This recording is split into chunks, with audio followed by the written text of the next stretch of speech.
Salut à tous la famille, c'est Mousco. On se retrouve pour cette nouvelle vidéo. J'espère que vous allez tous bien parce que franchement, moi, ça va super comme d'habitude. Aujourd'hui, le thème de la vidéo sera sur les Morphin Masters. Qui sont-ils, vous allez me dire? Eh ben ça, on va y répondre après le générique.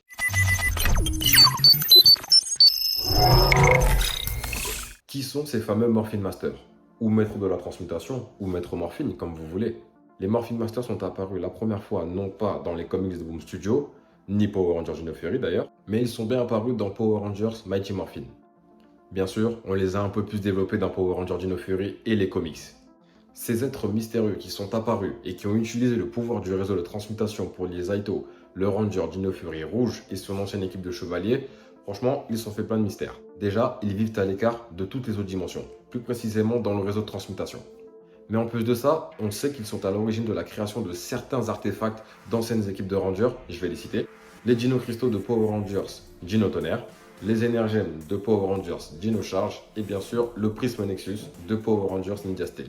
Dans Power Rangers Mighty Morphin, ils sont plus décrits comme des sorciers que des êtres de lumière si je puis dire. Ils sont au nombre de 6 et comme je l'ai dit plus tôt, ils restent à l'écart des autres dimensions mais gardent un œil sur toutes ces dernières, mais ont pour rôle de ne pas intervenir dans toutes les querelles que ces univers peuvent avoir. Et ce, même si la querelle est vraiment très grave. Un peu comme les Watchers dans les séries Marvel ou les comics.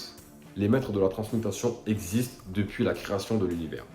Lorsque l'univers est né, ils ont créé un trio d'émissaires à partir de la lumière d'une étoile pour agir comme leurs représentants auprès des mortels. L'émissaire bleu, rouge et jaune. Dans les comics, les maîtres morphines sont montrés de couleurs un peu plus grises, foncées je dirais, tandis que dans la série, on les voit chacun avec une couleur différente. Dans la saison 1 de Power Rangers Dino Fury, il y a bien un maître de la transmutation qui me titille un peu, et c'est la maître de la transmutation verte. Elle a même fait en sorte que le Prisme Nexus retrouve le caisson d'Ion, le Ranger doré, dans l'océan. On la voit restituer les pouvoirs des Rangers Dino Fury alors qu'elle les avait perdus, et dans le trailer de la saison 2, on la voit encore dans la base des Rangers. Donc, moi je me demande, est-ce qu'elle transgresse les règles ou les règles concernant les Morphin Masters dans la série Power Rangers sont un peu moins strictes qu'on le croit? Réponse dans la saison 2. Mais en parlant de règles à ne pas transgresser, les Morphin Masters, est-ce qu'ils sont toujours bons ou pas? Eh bien non, il existe bien un personnage qui fait exception à cette règle-là. Excusez-moi pour mon accent qui va être dégueulasse, je vous préviens. Il y a bien un Morphin Master qui fait exception à la règle, je le nomme le Praetor, ou The Praetor, comme vous voulez. Vous ne moquez pas de moi s'il vous plaît. Le Praetor était l'un des maîtres psychiques les plus puissants du multivers. Il était capable d'utiliser et de façonner le réseau de transmutation de toutes les manières imaginables. Au passage, c'est lui l'antagoniste de l'arc Beyond the Grid dans les comics.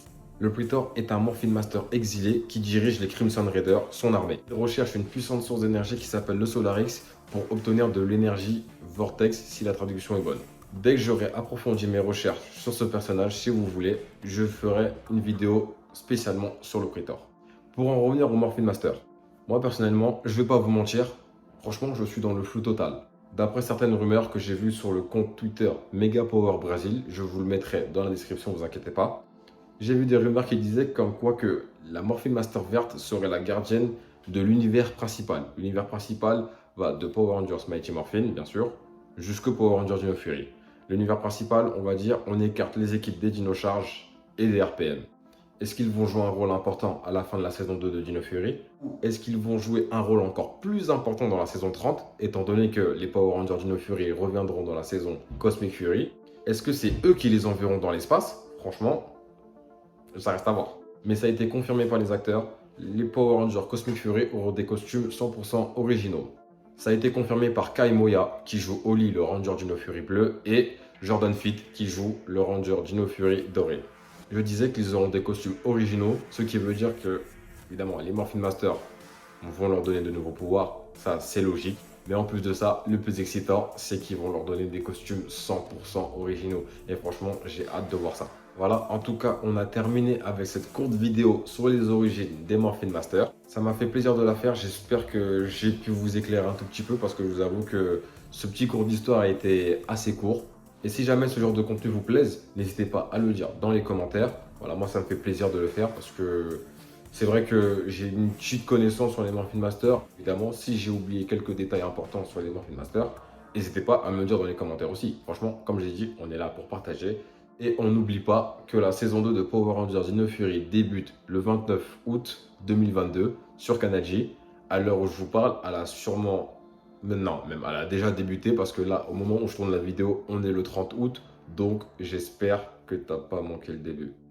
En tout cas, on se dit à la prochaine vidéo. Et voilà, comme je dis, n'hésite pas à t'abonner à mon compte Twitter, sur ma chaîne YouTube, lâche un commentaire, un pouce bleu, ça fait toujours plaisir. On se dit à la prochaine les amis, c'était Mousco, bye.